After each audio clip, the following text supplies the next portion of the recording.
banyak pendukung dari Pak Alawi itu melarikan diri karena ketahuan junjungannya itu banyak bohongnya, dan ini fakta dan tidak bisa dibantah.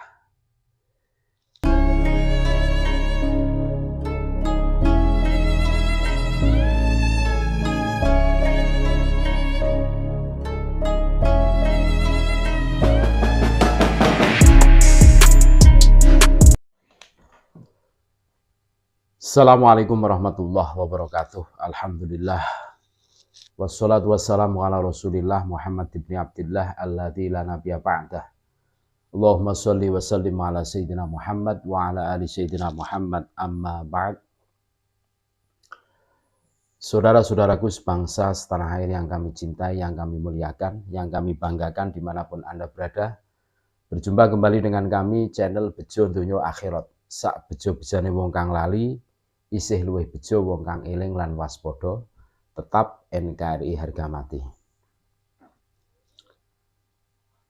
Hari ini banyak pendukung dari Pak Alawi itu melarikan diri karena ketahuan junjungannya itu banyak bohongnya, dan ini fakta dan tidak bisa dibantah. Nasib pendukung Pak Alawi garis depan. Ini ada tulisan dari KRT Fakih Wirahadiningrat. Semisal ada orang jual emas karena tidak mampu menguji, ternyata cuman kuningan. Ngaku cucu Nabi ternyata Yahudi Kazari.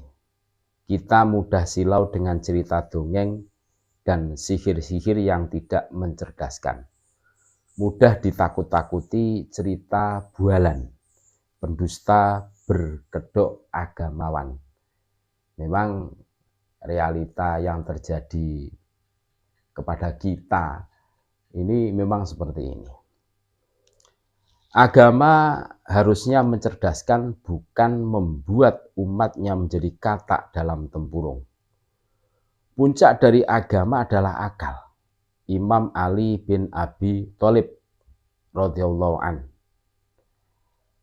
Ketika kitab sejaman nihil, syahadah nasab dari Nakobah Internasional nihil, dan tes DNA juga hasilnya nihil, maka segala narasi yang waswisbus al-gedabrus hanya akan diketawain orang. Itulah kenapa orang batil selalu banyak dalih dan alasan. Namun orang benar selalu sederhana dalam memberikan bukti serta solusi. Karena bagi pembohong, mempertahankan kebohongannya selalu dibangun dengan kebohongan baru. Hingga di titik inilah kebohongan yang paling awal itu tercabut akarnya dan tumbanglah pohonnya, yaitu kebohongan mencantolkan nasab melalui tokoh bermasalah bernama Kang Ubed yang konon putra dari Sayyid Ahmad bin Isa al-Husaini. Karena majikannya selalu ngumpet, maka pendukungnya disuruh maju. Itu sudah biasa dalam teknik perbudakan. Yang menjadi konyol adalah ketika mereka yang bukan Pak Alawi tetapi rela berbusa-busa mulutnya membela nasabnya. Padahal mereka tidak akan pernah diakui setara dengannya. Datuknya pun dihina dan dibilukkan, tapi justru dibelanya.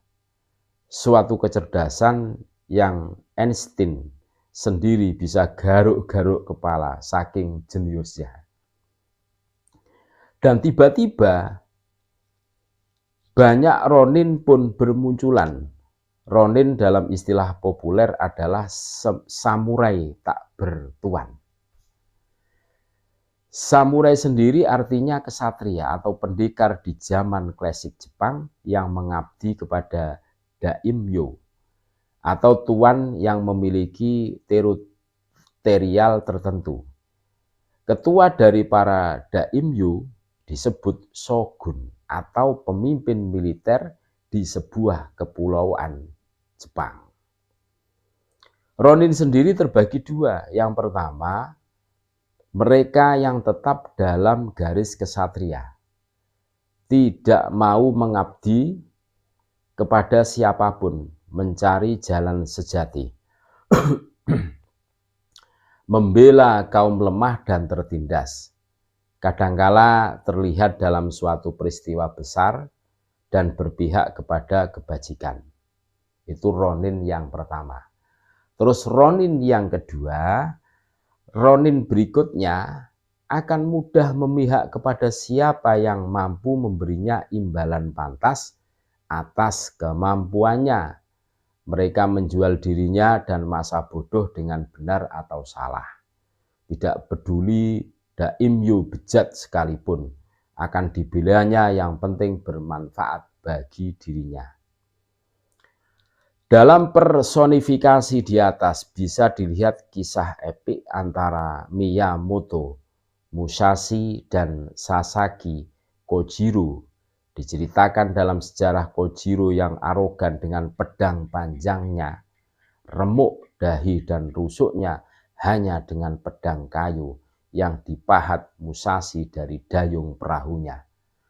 Selama menyeberang ke tempat duel Pulau Funajima, dan sejarah akan selalu berulang. Siapa yang akan jadi Kojiro dan siapa yang menempuh jalan sejati layaknya Musashi.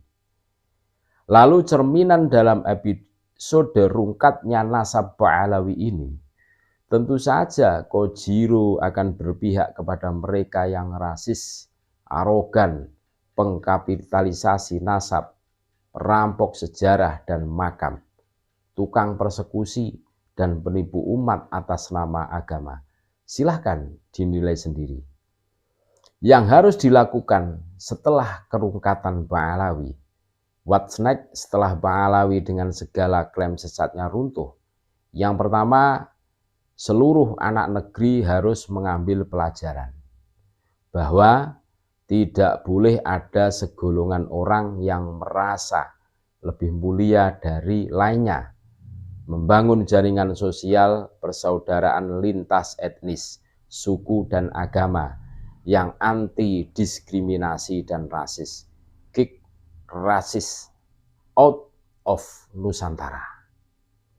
Yang kedua, pemalsuan atas simbol-simbol suci agama harus dilawan sebagai musuh semua agama, karena akan mengancam keharmonisan seluruh pemeluk agama. Ingatlah yang terjadi dengan ISIS di Suriah, Hindutva di India, atau Ku Klux Klan di Amerika. Untuk ini perlu uji materi ke Mahkamah Konstitusi, sehingga ada payung hukumnya yang lebih jelas dan tegas. Yang ketiga, optimalisasi laboratorium genonim dalam negeri agar efisien dari segi waktu dan biaya yang lebih terjangkau. Syukur apabila tes DNA diwajibkan untuk database kesehatan, deteksi penyakit genetik bawaan, juga untuk identitas diri. Karena dengan diketahui DNA profil tiap individu, lebih mudah pendeteksian, baik untuk kepentingan hukum maupun sosial lainnya, termasuk menghindarkan para kriminal nasab penipu umat. Yang keempat, mendirikan Nakobah Saadatul Ashraf Internasional Indonesia sebagai bagian anggota dari Nakobah keluarga Nabi Shallallahu Alaihi Wasallam di seluruh dunia. Dan lembaga ini juga diakui resmi oleh negara di bawah Kementerian Agama. Mengaku turunan Nabi, verifikasinya jelas, harus diakui negara asal leluhur, harus lolos silsilah nasab dan uji tes DNA. Tidak sah misalnya ngaku turunan Nabi dari leluhur Yaman dan Irak, tapi stempelnya hanya dari Jakarta. Itu namanya nasab bodong dan abal-abal. Yang kelima, membangun jaringan ekonomi mandiri dan berdikari. Karena sabda Nabi, kadzal faqru ayyakuna kufron. Mereka yang lemah ekonominya mudah dibeli idealismenya dan juga akal sehatnya. Dan alhamdulillah, penulis kini berkesempatan gabung untuk membina calon daimyo baru di Nusantara. Sekitar 200-an pengusaha-pengusaha pribumi sudah kompak untuk maju bersama, ikut bersatu membangun negeri. Tak lupa tenaga ahli dan terampil dihargai dan diberdayakan agar manusia-manusia cerdas dari Nusantara tidak lari ke luar negeri. Kalau ekonomi kuat, bisa mencetak jutaan samurai yang siap di-upgrade jadi daimyo semua.